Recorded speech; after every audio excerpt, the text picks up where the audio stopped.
అవునవును, నేను కూడా గమనించాను. విసిని కర్రలున్నాయి ఐరేంద్రి. గాలి కావాలంటే చేత్తో విసురుకుంటూ వాడుకోవాల్సిందేనేమో.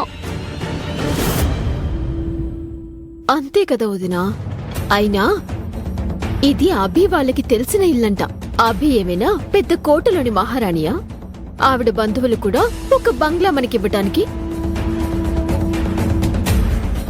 అభి స్థాయి ఎంతో వాళ్ళ బంధువుల స్థాయి కూడా అంతే ఉంటుంది. అందుకే మనకి ఇలాంటి ఈ ముష్టిల్లు పడేశారు. అభి పిన్ని ఏంటమ్ము? బయట ఒక పెద్ద ఆవిడ ఇదిగో ఈ పాలిచ్చింది.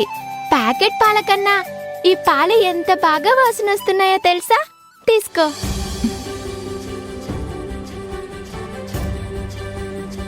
ఆ పెద్దవుడికి బోలెడు గేదెలున్నాయంట. మనం ఇంట్లో కొత్తగా దిగామని తెలిసి ఈ పాలు తీసుకొచ్చి ఇచ్చింది.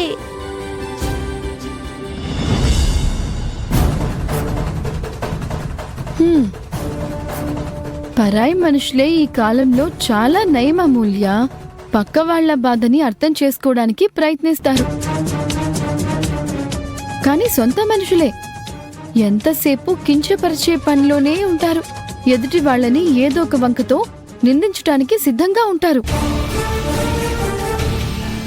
ఏమో పిన్ని, నువ్వేమంటున్నావో నాకు అర్థం కావట్లేదు, కానీ ఈ ఇల్లు మాత్రం చాలా బాగుంది. ఇంటి బయట కట్టెల పొయ్యి, మట్టి పాత్రలున్నాయి. విసురుకోవడానికి మంచి విసిన కర్రలు కూడా ఉన్నాయి. నాకు ఈ ఇల్లంతా ఎంత బాగా నచ్చిందో పిన్ని.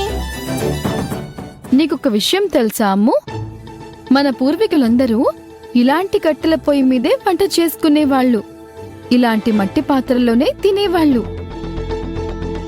ఆ పెద్దావిడిచ్చిందే అలాంటి ఆరోగ్యకరమైన పాలే తాగేవాళ్లు.